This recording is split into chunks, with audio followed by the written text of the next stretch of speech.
Olá, minhas queridas, boa noite. Mais um episódio aqui dos nossos podcasts da saúde integral da mulher, no intuito de sempre trazer informação com qualidade, com embasamento. Eu tenho o grande prazer de estar aqui com a doutora Sharon Nina Adimoni, que é endocrinologista formada pela faculdade, minha veterana.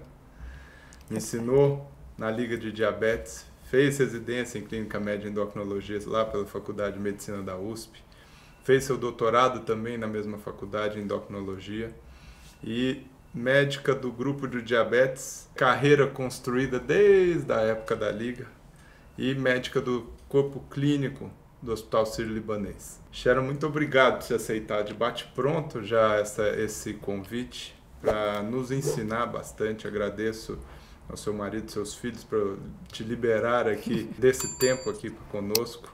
E é um grande prazer ter a oportunidade de sempre conversar contigo, discutir algumas coisas e de tê-la aqui para talvez quebrar alguns mitos, esclarecer aí, principalmente para a nossa população feminina que nos escuta. Muito obrigado, viu, Sharon? Eu que agradeço o convite. É um enorme prazer reencontrar um antigo amigo, né? Sharon, vou começar com uma pergunta um pouco meio cabeluda, porque as mulheres que vêm aqui, que a gente vai conversando e, como já te disse, a gente gosta muito de ficar conversando, eu acho que é o papel do ginecologista, né? Muitas vezes o único médico da mulher, até encaminhar se tiver alguma outra doença, algum outro diagnóstico. E com o passar dos anos, muitas se queixam da dificuldade de perder peso, falam que fazem mais exercício, comem a mesma coisa e mesmo assim não conseguem, ou perder ou mesmo não conseguem tampouco manter o peso. Por que com o passar dos anos, para elas é tão difícil essa manutenção ou fica mais difícil ainda a perda de peso ponderal? Essa é uma pergunta de $1 trilhão, né? Não é nem 1 bilhão mais. Mas a gente sabe que com o passar do tempo, teoricamente, a partir dos 25 anos, a gente já pode começar a diminuir um pouquinho o metabolismo, né? Que é o que organiza as perdas e ganhos do nosso corpo. Isso vai bem devagarzinho. E tem marcos na vida da mulher que são marcos de maior impacto, né, da alteração desse metabolismo. Eu acho que mas um dos grandes é a pós-gestação, que é um momento que pode acontecer da mulher ganhar muito peso e depois não necessariamente conseguir voltar esse peso. E a transição da menopausa também, que é um grande marco, são os grandes marcos onde acontece. Fora isso, realmente acontece isso que você conta, né? A gente come a mesma coisa, faz o mesmo exercício e a gente está vendo não só na mulher, mas no mundo, uma epidemia de obesidade. Né? O que será que está acontecendo? Então, não é só um fator. Né? A gente sabe que o consumo de ultraprocessados aumentou muito. A gente sabe que as pessoas dormem pior, porque a gente sempre pensa só em exercício e alimentação. Mas não é só isso, a gente dorme menos e dorme pior. Já é sabido que uma noite de sono mal dormida já aumenta muito, diminui muito o seu metabolismo do dia seguinte. Uma noite mal dormida. E se isso é sequencial, vai sendo em exponencial, quanto que isso vai atrapalhar o seu metabolismo. Então, sim, você está fazendo exercício, comendo igual, mas está dormindo pior. A gente... acho que você deve falar muito na menopausa da higiene do sono. Sem dúvida. Então, isso é muito importante em todas as fases da vida. E a alimentação nossa está muito pior também. A gente tem comido muito ultraprocessado, né? Então, isso também contribui. Agora, por que isso vai acontecendo ao longo da vida? Não tem uma explicação tão clara. Infelizmente, as questões complexas não são de respostas simples, mas é um pacote de coisas que vai... Essa diminuição do metabolismo acontece, eu atendo mulheres, por óbvio, você não só. Como que isso acontece no paralelo com o homem? Você também tem essa dificuldade maior de perda de peso com o tempo, com o passar dos anos? Eu acho que é diferente, né? O homem não tem um marco tão categórico, não tem marcos tão categóricos quanto as mulheres. Então, mas a gente vê que a população mundial está ganhando peso. Então, a mulher tem tem um degrau importante, né, dessa alteração de metabolismo nessa época da menopausa, na transição. E o homem não é tão claro, né? Ele não desce um degrau, ele vai descendo uma ladeira devagarinho. Devagarzinho. E a composição corporal da mulher e do homem são diferentes. Então, é frequente a gente ver no consultório o casal que quer perder peso e fala, a mulher fala, eu perdi 1 quilo e meu marido perdeu 8 com a mesma ali. Então, são estruturas corporais diferentes. E tem individualidades também, né? Tem individualidades e tem, sem dúvida. Entre homens, entre mulheres, mulher e homem, né? Acho que a individualização é fundamental. E também o motivo de por que cada pessoa ganhou peso são completamente diferentes. Tem, então, a gente falou de 2 aqui, mas tem... né, a gente falou da gestação e da menopausa, mas tem medicamentos, tem mudanças de empregos que fez com que a pessoa mudasse toda uma rotina. Tem ansiedade com sono. Então, são mais de 50 motivos descritos, né? Isso que a gente imaginou que a gente não conhece. E nessas mulheres, ou homens também, que chega com esse... Poxa, doutora Sharon, não consigo perder peso. Não vou dizer que são obesos ainda, estão vendo essa dificuldade de manutenção.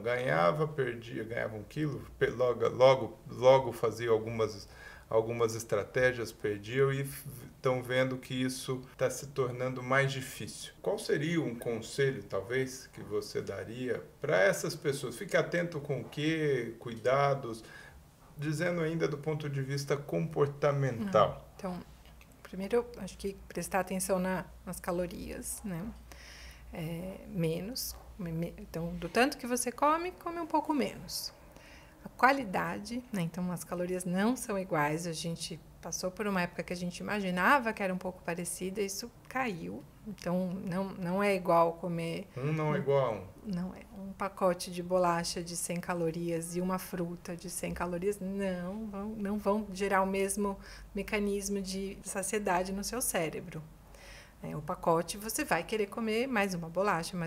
Muitas vezes a fruta você vai conseguir se organizar. O seu cérebro está preparado para isso. Então, comer menos, a qualidade da alimentação, o exercício, sem dúvida. Então, o aeróbico é importante, mas a musculação é muito importante. Você precisa ter massa muscular para poder aumentar o famoso metabolismo.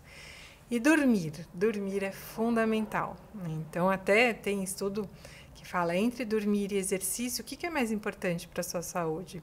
Dormir é mais importante. Talvez os 2, mas a gente precisa, né? Eu sempre brinco com as pacientes. Se você não carrega o seu iPhone, o seu celular à noite, ele vai ficar sempre ali no 30% sem conseguir. Então, você precisa dormir para poder dar conta, para que o seu metabolismo não fique em modo econômico. E ele fica mesmo. Ele fica buscando mais energia. E, às vezes, a gente confunde a energia com o alimento. Então, tem que cuidar do pacote. Os pilares, né? Alimentação, exercício, sono, né? Sono. Quando que uma pessoa que chega para você, assim, Sharon, com uma dificuldade de peso, aí vamos dizer essa já no sobrepeso, numa obesidade, quando que você pensa numa medicação? Essa aqui ou essa pessoa acho que precisa de uma medicação. Ou, esta vai ser mudanças de hábitos que eu acho que segura. Quando que você vê que a medicação é uma estratégia ou necessária? Então, a questão é assim, o meu desejo pessoal é que o peso não fosse uma questão estética. Então, eu brinco aqui assim, eu nunca vi alguém com uma pressão 13/8 no consultório falar, mas doutor, eu queria 11/7. Então, existe a obesidade, que é uma doença que precisa de tratamento medicamentoso. E existe o emagrecer social. E são questões diferentes.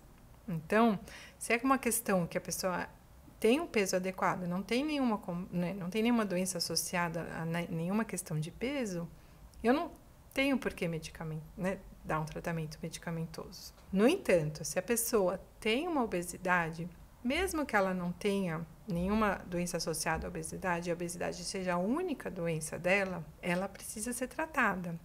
Né? Não vai funcionar só uma mudança de estilo de vida. Né? E por que eu digo que não vai funcionar? Porque é o que os estudos mostram. Tem a obesidade que tem a sua definição, que hoje em dia a gente ainda usa o IMC, que provavelmente isso no futuro vai mudar. E o IMC, então, peso dividido pela altura ao quadrado, e o valor acima de 30. Então, se a gente tem a obesidade, a gente trata. Por quê? Porque a mudança de estilo de vida na pessoa com obesidade não vai gerar a perda de peso que ela precisa.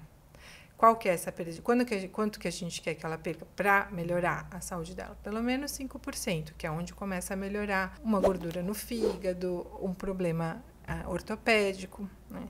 E não tratar esta pessoa com obesidade está errado, né? Não oferecer o tratamento, né? Por quê? Porque a gente priva a pessoa de saúde, priva a pessoa dos benefícios do tratamento. E quando você pensa, então, assim, entendi, IMC acima de 30, obeso, né? Eu estou dizendo na classificação atual, precisa de tratamento, medicação. Quais são as classes medicamentosas que vêm na sua cabeça? Como que você escolhe entre elas? Sim. Como que é mais ou menos o jogo das ferramentas que você tem para apertar cada parafusinho ali e ajustar para essa pessoa específica? Então, o que vem acontecendo é assim, a gente vem aumentando o arsenal de tratamentos. Acho que o que aconteceu, fazendo de novo um paralelo, eu já vou responder a pergunta. Fica tranquilo, não. Fazendo um paralelo com a hipertensão, né? Na década de 50, o que a gente tinha? A gente tinha 1 ou 2 antihipertensivos, né? E falar para a pessoa, tira o sal. E não funcionava, né? Hoje a pessoa vem com 12/8, com 6 antihipertensivos, e tá tudo bem, né? Da mesma forma para a pessoa, e isso a gente... Para a pessoa que tem obesidade, a gente sempre focou na mudança de estilo de vida, coma menos.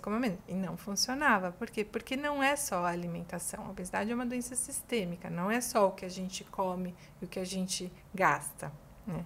A gente passou décadas achando que é isso. E a gente aprendeu que não se trata só de uma matemática. E, a partir disso, a gente escolhe o tratamento. Então, a gente avalia como que é o comportamento alimentar, se ela tem uma compulsão. A pessoa tem uma compulsão, a gente vai nos medicamentos que agem mais no padrão compulsivo. Se a gente tem uma pessoa que tem mais fome, a gente vai na medicação que tem, age mais na fome. Se ela tem um comer noturno, então a gente vai numa medicação que age mais nesse comer noturno. Então, no Brasil, o que a gente tem para tratamento liberado pela Anvisa para obesidade? A gente tem a sibutramina, o Orlistat e os análogos de GLP-1, que são os mais comentados, né? Os mais... nunca vi um remédio na moda, né? Que o primeiro, que era a liraglutida, o nome comercial, o Saxenda, e o segundo análogo de GLP-1 liberado para tratamento de obesidade é o Wegovy, né? O Ozempic, que é a semaglutida, ele é liberado para tratamento de diabetes, mas ele é usado pelo efeito colateral de perda de peso. Temos também o Contrave, que é a associação de 2 medicações, que é a bupropiona e o naltrexone. Também é muito bom para compulsão alimentar. E tem alguns que ainda no Brasil são off-label, então eu não vou, que não são liberados pela Anvisa para tratamento de obesidade. Acho que são esses, né? E aí você vai pensando, os análogos da GLP-1, como está tão na moda, sabe? Sim. Que tem uma perda poderal razoável, não Sim. sei de quantos %, talvez você consiga me responder melhor nisso. Como que você chega em você e fala assim, você não é o perfil para o análogo GLP-1? Escolhe. E convenceu, né? Primeiro você vê o que não dá para prescrever. Então, acho que primeiro você pensa na contraindicação antes da indicação, né? Então, vou dar um exemplo. Uma pessoa que tem uma ansiedade muito importante, eu não vou prescrever sibutramina para ela. Ou que tem uma hipertensão não controlada, também está contraindicado. Então, você primeiro vê a contraindicação. A partir disso, por que o análogo de GLP-1, né, o Ozempic, que é o nome, ele está tão na moda? Porque... ele é bom, é um remédio bom, né? Ele tem um perfil de efeitos colaterais muito bom, então ele não tem uma questão de alteração de humor, alteração de sono, que os precursores sempre tinham, né? E em relação, quando é que a gente, antes até de falar qual, assim, como é que a gente considera que um remédio funcionou para o peso? Acho que o primeiro ponto, até antes de responder isso, Luiz, sempre que o paciente vem querendo um tratamento, a gente tem que falar assim, onde eu quero chegar com esse tratamento? Estabelecer um plano. Estabelecer um plano, porque a pessoa, tem uma paciente que fala assim, todo mundo sempre quer perder mais 2 quilinhos, né? Então, aquele lugar nunca chega. O que a gente... Para um medicamento ser considerado um tratamento anti-obesidade, o medicamento tem que perder pelo menos 5% do peso máximo da pessoa. Então, por isso que também essa questão do IMC, ela vem sendo questionada. Porque antigamente a gente pensava assim, eu quero te tirar desse IMC para o IMC normal, né? Mas isso não existe mais. A gente quer que a pessoa perca a partir de 5%. E a partir de 5%, a cada marco, ela ganha alguma coisa em saúde.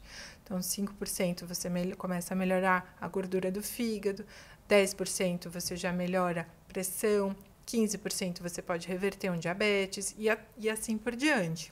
Então, se você perde 5%, já é um bom... Só que depois de você perder esse peso, é manter. Então, o que se fala muito hoje é assim, não chegar no peso ideal, mas a perda do peso mantido, né? O peso mantido, que você manteve aquele peso inicial. Isso é muito importante, de onde viemos. Um exemplo que eu dou é assim, se você pegar alguém de 100 quilos, independente da altura, se a pessoa pesava 150, tá maravilhoso. Se ela pesava 70, tá péssimo. Não tá legal. Então, e o IMC é o mesmo. Né?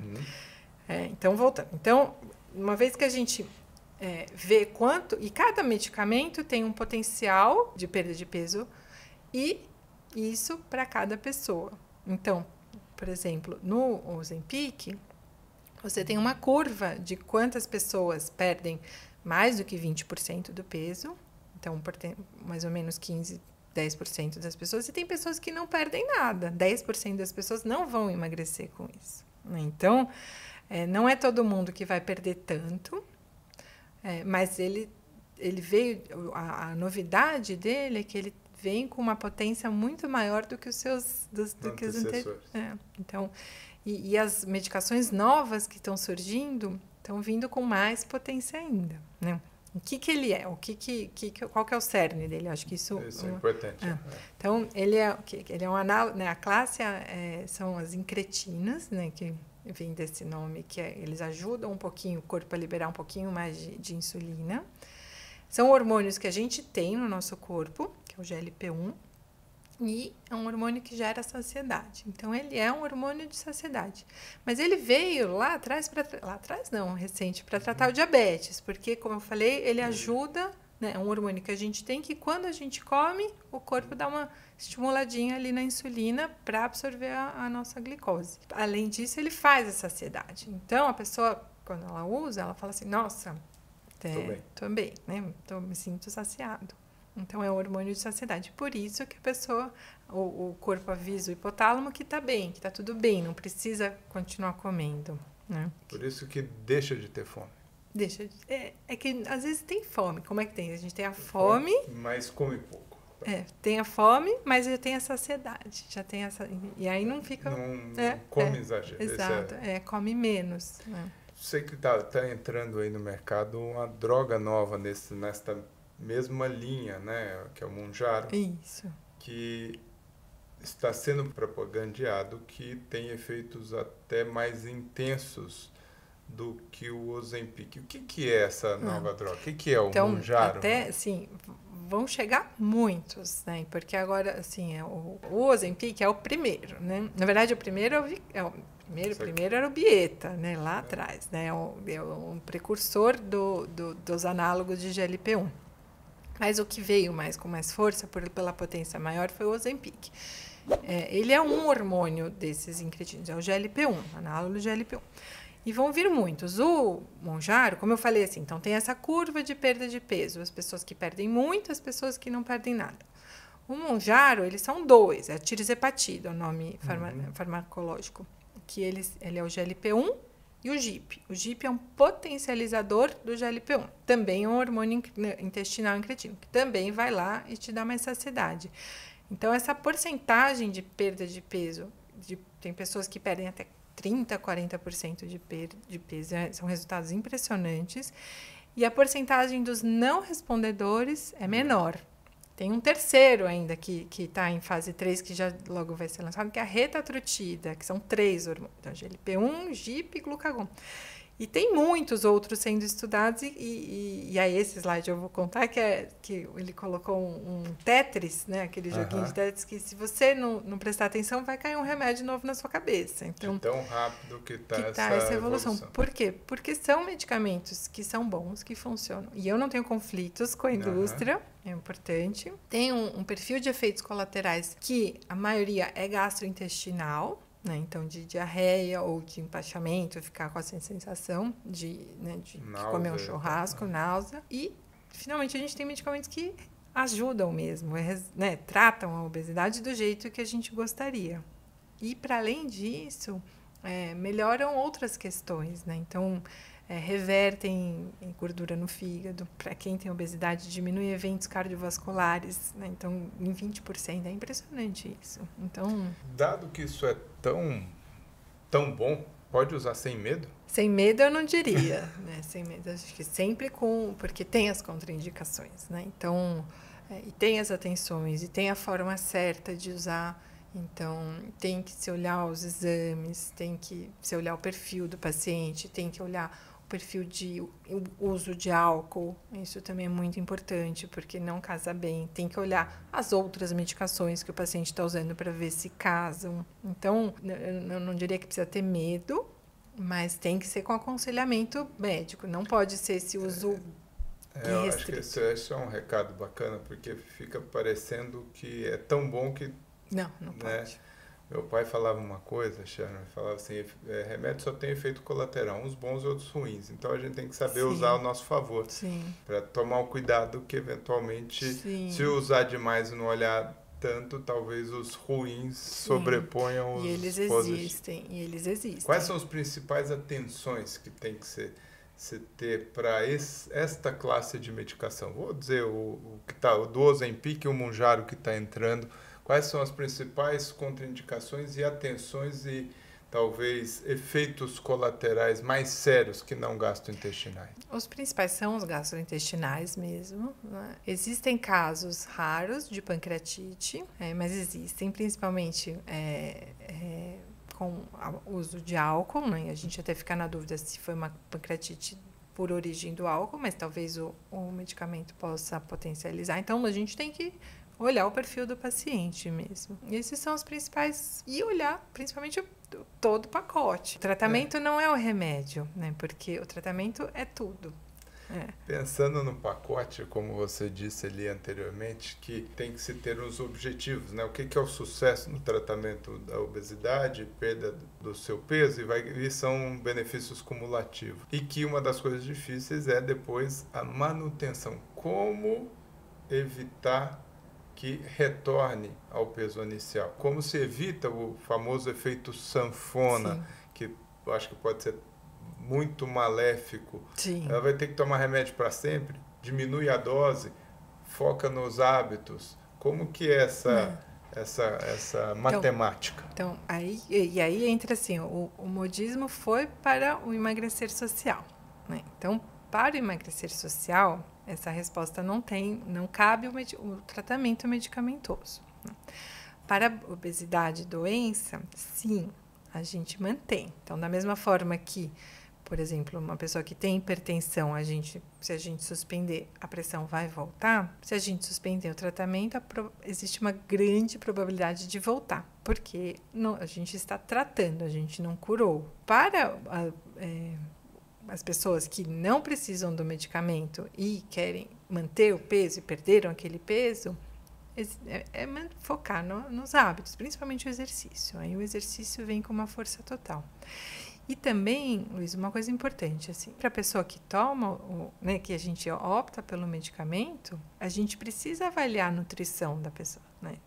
Não é raro a pessoa ter uma nutrição correta, né? Por isso que a gente tem que desestigmatizar. Não é porque a pessoa tem obesidade que ela come errado. O mais difícil no consultório é convencer quem é magro a comer bem, porque tem muita gente magra que não sai do sofá, que come errado, e fala assim, não, você tem que comer bem, né? Precisa dos nutrientes, né? Mas ao contrário, assim, é muito frequente, a pessoa que tem obesidade está comendo o nutriente certo, tem o exercício, mas tem obesidade. Então, a manutenção envolve o tratamento e manutenção de hábitos saudáveis. E quando se pensa em cirurgia, quando a Sharon chega lá e pensa, esse aqui, a cirurgia seria a melhor indicação? Porque também sei que tem, eu sei que tem vários outros efeitos, né? Não vai falar de técnica, não é o caso, mas também teve cirurgias para emagrecimento relativamente social.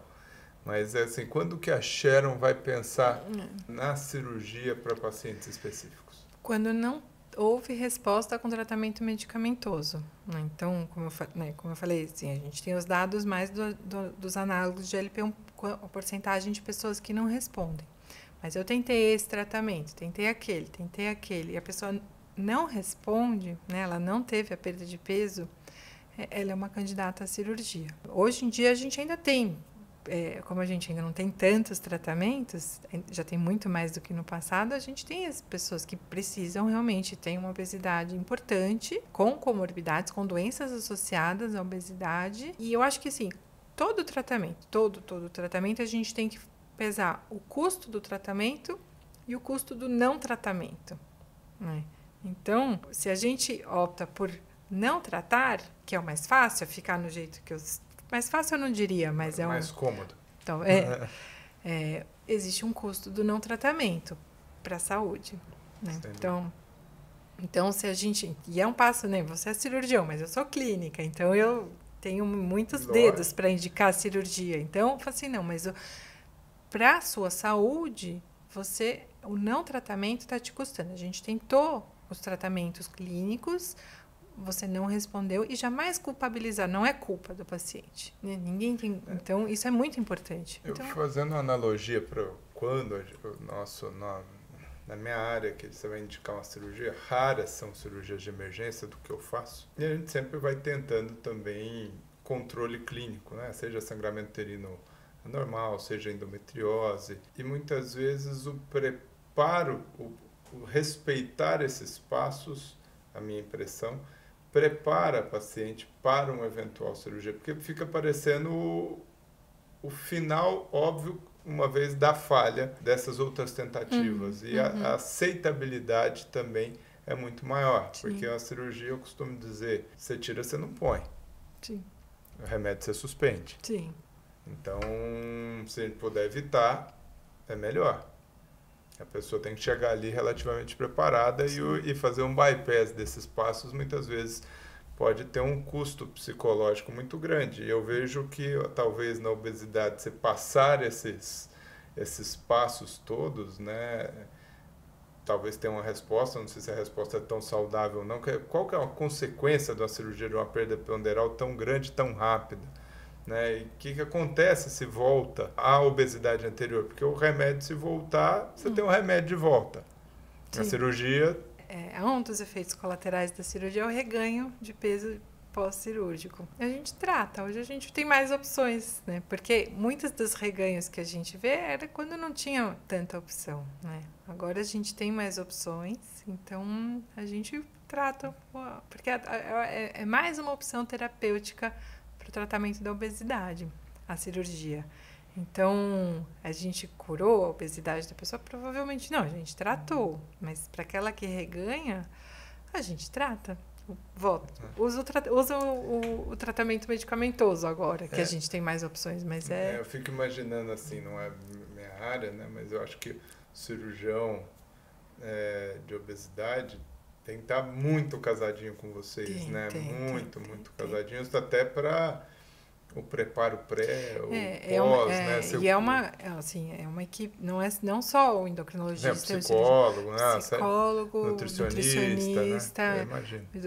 Realmente, a obesidade é uma doença multidisciplinar, não tem a menor dúvida, né? Então, mesmo assim, a gente falou de medicamento, mas o tratamento com uma nutricionista para nutrir aquela pessoa, porque em algum momento ela uma das questões de efeitos colaterais que a gente, de qualquer tratamento para perda de peso, tanto cirúrgico, clínico, é o risco da perda de massa muscular, né, que é a sarcopenia. Então, o ideal é a gente ter uma nutricionista casada, né, no tratamento para que diminuir essa intensidade da perda de massa muscular. Você falou de outras coisas do que a obesidade pode ocasionar, né? Doenças associadas. Quais são as principais doenças associadas à obesidade? Então, tem uma ró grande. As mais clássicas: hipertensão, diabetes, alterações de colesterol, apneia do sono, gordura no fígado, alguns cânceres associados à obesidade. Tem alguns, tem inúmeros, na verdade, né? Mama, intestino, endométrio, problemas ortopédicos, né? Então, artroses, problemas neurológicos, hipertensão, hidrocefalia de pressão normal. Então, assim, a lista é muito grande mesmo. Então, e a gente aprendeu no Covid que a obesidade ela só por si, independente de ter outra a comorbidade associada, a obesidade era um fator de risco para evolução, para caso grave. Então, por isso que se frisa, você deve tratar ela por si só. Como que... É impressionante o que você está dizendo e é realmente muito real, né? Assim, eu acho que é muito emblemático. E muitas vezes, como você comentou, tratar a obesidade, você acaba ganhando inúmeros apêndices, né? Você melhora a parte ortopédica, reduz o risco de câncer. Muitas vezes está-se tão preocupado a fatores externos, né, que são cancerígenos. Conheço pessoas que ficam preocupadas com antenas de televisão. E eu não estou dizendo que não seja justo, mas tem tanta coisa pertinho da gente que também são cancerígenos e muitas vezes não se atenta. Agora eu vou fazer uma questão inversa. Obesidade é algo crônico que pode ter uma série de ramificações extremamente deletérias à saúde. Quais os cuidados, então, para não se chegar ali? Prevenção. Prevenção acho que é outra pergunta de 1 trilhão, né? Então, eu não sei se é possível responder de uma maneira simples, mas eu acredito que você cultivar hábitos saudáveis. Acho que os hábitos que a gente falou de alimentação, né, descasque mais e desembale menos, exercício, dormir, ficar, né? Isso aí, dormir eu falo muito porque realmente a gente tem perdido muito com as telas. A gente perde horas de vida com as telas, eu acho. Eu acho que a prevenção caminha por aí. Mas eu não sei se todas as pessoas... Se você tem talvez uma genética que para a obesidade, não necessariamente isso é prevenível.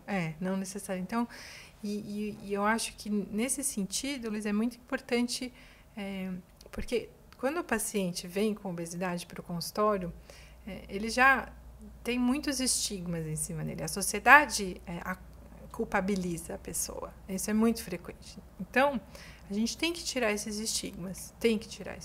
Ninguém ganha peso porque quer.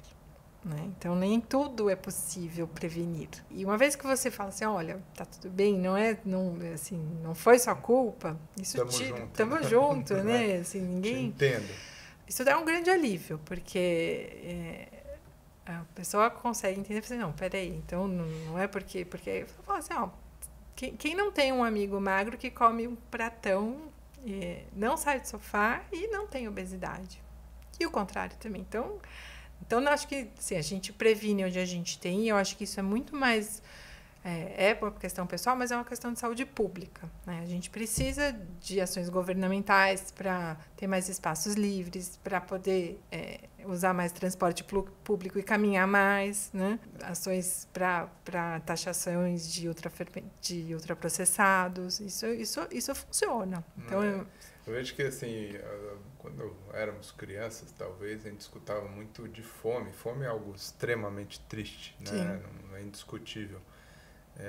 Então, o que eu vou dizer não diminui a tristeza de fome e é algo que precisa estar sempre atento. Mas talvez hoje morre-se muito mais da obesidade do que da falta de comida. Né? Não estou dizendo que é mais triste ou menos triste, mas do excesso do que da falta, né? Não sei em números, não vou saber, mas eu acho que dependendo do... Se gera dúvida, não é mais... algo dependendo do país, eu acredito que sim. Né?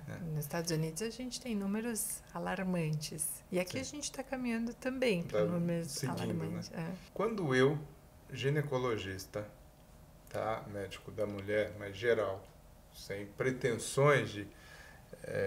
fazendo diagnósticos, tenho que encaminhar para você, Sharon, pensando no tratamento da obesidade. Aí a IMC acima de 30, ou antes disso já se atenta, antes disso faço uso de psicólogo, nutricionista, o discurso, que aí o discurso acho que assim, porque a gente acredita, então é relativamente fácil de falar, mas quando é o momento que eu tenho que falar assim, agora então, chegou meu limite. A indicação do tratamento é IMC acima de 30 ou IMC acima de 27 com as comorbidades. Então, aí a gente já... A indicação de tratamento. Ali é o momento que... Sim.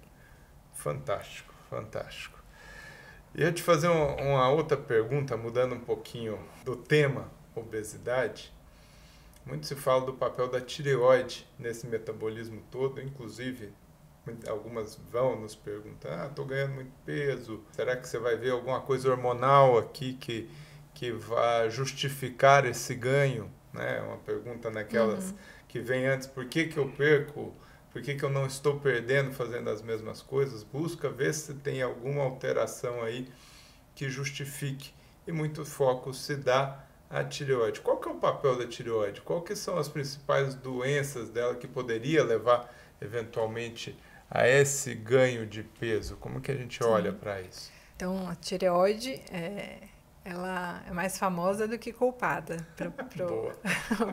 Inclusive, os nódulos dela são mais famosos do que culpados. Ela é uma glândula que fica aqui bem, né, no buraquinho aqui do pescoço, e ela faz os hormônios tiroidianos, né, o T4 e o T3, que são responsáveis pelo famoso metabolismo. Mas, muito mais do que o metabolismo que eu falei ali de ganho de perda de peso, é o metabolismo de como que seu coração funciona, bate mais rápido, mais devagar, como que você regula a sua temperatura, como que seu intestino funciona. Então, muito mais neste caminho daquela parte que a gente não controla do nosso corpo. Né? Ganho de peso por conta de alterações de tireoide são muito raras. Elas existem, mas são muito, muito raras. E uma pequenazinha alteração ali, provavelmente não é ela o culpado. E por ela não ser o culpado, o tratamento dela também não vai resolver isso. Né? Então, a gente vê... por isso que eu também falo, tem que olhar o pacote, né? Não adianta você ver ali um número que foge ali um pouquinho do que o laboratório diz que tem que estar, e falar, então achei... Não, não é isso. Provavelmente não é isso. Pode ser? Pode, mas talvez não seja só isso. Existem causas hormonais que causam obesidade? Existem, né? Tem algumas que são mais raras, existem, mas a tireoide, que é o mais famoso, não, é raro ela causar uma obesidade. Pode ganhar um pezinho, outro, mas é raro também. Quando você falou que alguns números que fogem dos valores referências, né, dos laboratórios, e muitos têm, como você disse, muito boa, mais famosa do que culpada, e tenta se ajustar. Eu costumo dizer que algumas vezes você fica parecendo um DJ. O grave, o agudo. Não é muito assim que funciona. Né? Tem uma linha que tenta sempre ajustar para dentro dos valores de referência, esquecendo outros lados. Quando que se trata, então, uma alteração da tireoide? Quando que é uma indicação de tratamento para isso, para tomar o tireoglobulina, o hormônio tireoidiano? Então, quais são os exames que existem, né? Então, você tem o TSH. O que é o TSH? É uma sigla em inglês para hormônio estimulante da tireoide. Quem produz é a hipófise. E ela vai lá na tireoide, né? O chefe da tireoide vai lá e estimula a tireoide para fazer o T4 e o T3. Né? Então, o que a gente vai olhar, o T3 a gente não olha muito, porque o T3, a maioria vem do T4. Né? Só uma pequena parcela que vem da tireoide. O que a gente vai olhar principalmente, né, no grosso modo, nos exames, é o TSH e o T4 e a porção ativa dele, que é o T4 livre, tá? Então, essa conversa, ela é muito casadinha, né? O que acontece? Quando a sua tireoide funciona menos, antes do hormônio do T4 cair, o TSH vai subir. E o contrário também vai acontecer. Mas, assim, o hormônio TSH, ele não é secretado assim, retinho. Tem os picos, né? Então, pra gente, antes de a gente saber se a gente vai tratar, se veio uma vez alterado, você vai repetir o exame. Porque pode ser que você pegou ali uma alteração que não seja consistente. E, muito interessante, a gente falou da mulher na transição da menopausa, a gente tem aprendido, ao longo, né, desses últimos 20 anos, que as pessoas mais longevas, elas começam a ter um TSH mais alto, né? Então, parece que é uma adaptação do corpo para, assim, diminuir um pouquinho. Isso, a gente acha que diminuir o metabolismo é ruim, às vezes pode ser uma coisa boa também, né? Então, você pegar um computador de 110 e ligar no 220 não vai dar certo, né? Então, é a mesma coisa. Tanto que muitos laboratórios já colocam valores de referência pela faixa etária. Por quê? Porque a gente acha que em faixa etária mais pessoas depois de 50, depois de 60, precisam, já é melhor para elas ter um TSH mais alto. Então, assim, as indicações de tratar, quando claramente o TSH e o T4 livre estão fora do que o laboratório fala, repetido. Os dois. Não, T4, mas o TSH, não, o T4 livre não necessariamente, tá. Mas o TSH, na gestação é um capítulo enorme à parte, que aí o objetivo não é só a mulher, mas é o feto, né? Então, no comecinho e pode ter questões de fertilidade, né? E a depender, assim, do valor do TSH mesmo, com o T4 livre, se tiver um colesterol ali alterado, tá? Mas, via de regra, assim, mas e se eu tratar o exame que veio uma vez alterado?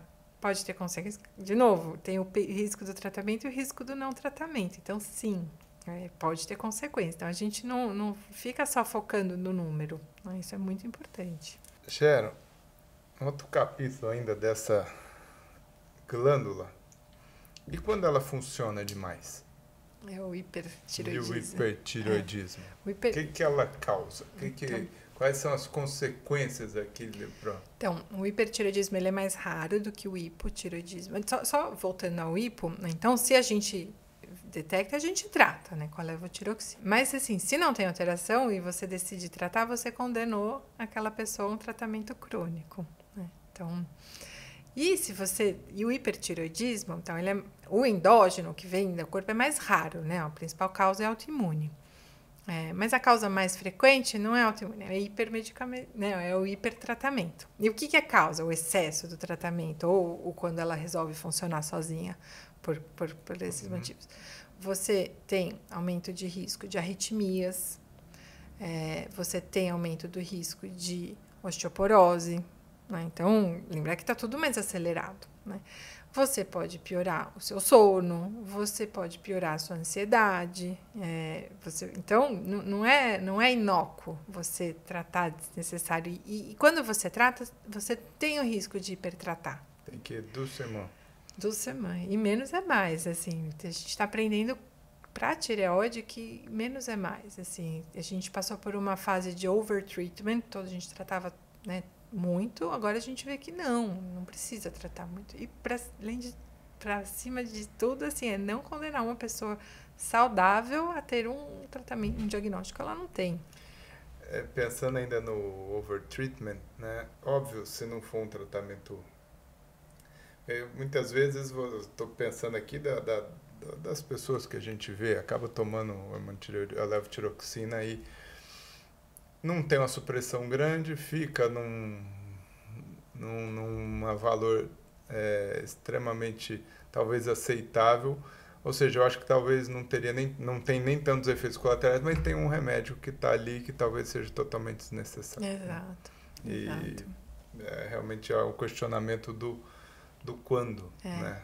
Aí tem que ser igual ao geriatra, que eles adoram tirar, que é bom, né? Muito mais simples. Você tem que, assim, o que não é Eu ouvi uma frase que eu gostei: o que não é indicado é contraindicado. Isso é ótimo. Isso pode não ser absoluto, mas que é. Né? Nesta glândula ainda, quais são os nódulos delas que te preocupam, Sharon? Assim, muitas vezes vocês acompanham lá, né? Sim, Nódulos. sim. A gente aqui também. Quando que te preocupa um nódulo? Opa, esse aqui... Os nódulos, por que a gente também teve essa... A gente falou da epidemia da obesidade, epidemia de nódulos, né? Então, a gente tem pedido muito mais exames do que o recomendado, né?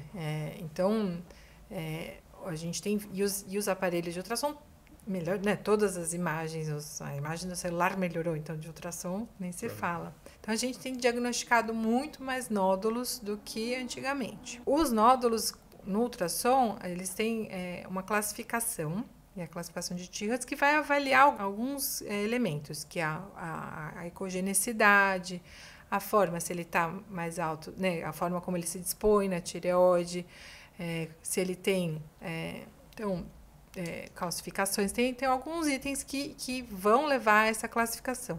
E a partir dessa classificação, a gente vai ver o tamanho do nódulo e para ver se esse nódulo merece uma punção, né? Porque o grande mistério, assim, o que a gente quer? A gente quer saber qual nódulo que vai dar algum problema para aquela paciente. Um problema, né? O que a gente quer ver? Qual nódulo que pode ser um câncer de tireoide. Mas lembrar que, assim, quando ele é pequeno, o câncer de tireoide, a depender, não a gente quer saber se aquele vai dar uma questão maior, né? Porque se for pequeno, pode ser que não dê, por mais maluco que isso seja. Né? Uhum. Então o tamanho ele é muito importante, porque o pequenininho não é que eu quero achar eu quero achar aquele que vai trazer alguma consequência para a pessoa, né? Não quero tirar tireoides desnecessárias, né? Então que é o overtreatment também. Sem dúvida, né? Sem dúvida. Então, basicamente, a gente vai pegar... E tem vascularização também, não é? Que essa é outra questão que sim, muito se narra, muito... Isso já foi... É muito pendular, né? Ainda não é... ela não entra na classificação. O grande ponto de ultrassom é que muitas vezes você chega ali com um laudo vai tentar ver as foto de ultrassom. Não é o melhor, E aí você vai depender... No final, quem indica acaba sendo muitas vezes o colega que fez. Que chega lá com... Né, você tem que tomar muito cuidado nisso, né? Mas assim, um segmento horizontal é bom, porque a gente, assim, se você fica em dúvida, você repete. Sim. Né? Nunca, assim, não é uma urgência. Né? Então isso é muito importante. Eu falo que a gente, assim, crescer um pouquinho, você vai e repete num certo tempo. Pô, Sharon, eu queria te fazer uma última pergunta, que também está muito em voga. Qual que é o papel do cortisol? Simples assim para terminar, hein? Qual que é o papel dele? O que ele ajuda? Quando que ele falta? O que ele fala e a dosagem? Como é que funciona tudo isso? O cortisol, ele também virou famoso, assim, né? Ele não era tanto. E ele, dos hormônios dosáveis, é o mais cheio de pegadinhas. Né? Então, o que ele é? Né? Ele é o que a gente chama o famoso hormônio do estresse, mas não o estresse da vida moderna, né? O estresse lá das cavernas, né? De acordar, o estresse de acordar, né? E ele tem um ciclo no nosso corpo durante o dia, o ciclo circadiano. O que é esse ciclo? Né? Então, ele à meia-noite, teoricamente, ele tem que estar bem baixinho, e aí ele na madrugada, vai aumentando. Então, de manhã ele está mais alto, aí ele cai um pouquinho, depois à tarde tem mais um pico e vai caindo. Então, um dos motivos, né, que a gente falou do sono, de novo, é assim, baixar os seus hormônios que tem que estar baixos. Né?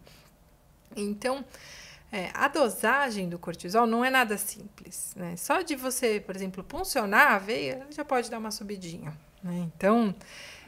Quando você quer dosar, você tem que ter uma dúvida, né? Então, tem um professor nosso que falava, quem não sabe o que procura, quando acha, não encontra. Exatamente. Né? Então, o exame não vai te dar a resposta se você não tem a dúvida. O exame sempre tem um dono, né? Então, sempre que a paciente vem com o exame, você fala, não, deixa eu conhecer a dona dos exames antes de ver os exames. Então, é um exame que tem sido muito pedido, mas sem muita justificativa, né? Então, se você quer saber se a pessoa tem falta de hormônio do cortisol, que é uma insuficiência adrenal, que é uma causa rara, né? Fadiga adrenal não existe fadiga adrenal, a sociedade, né? Então não sou eu que estou falando, as sociedades, quem quiser olhar, a Sociedade Brasileira de Endocrinologia e Metabologia, as sociedades americanas, não existe fadiga adrenal, não existe essa questão. Existe insuficiência adrenal, que é uma doença, uma causa do corpo autoimune, existem outras causas para pessoa que usa muito tempo de corticoide e para, mas assim, só porque a pessoa está cansada, não é. Se a gente quer detectar a falta, a gente dosa, né? Quando? No momento do pico. E se a gente quer detectar o excesso, aí é um outro capítulo, que é raro também, uma doença rara, que é o Cushing.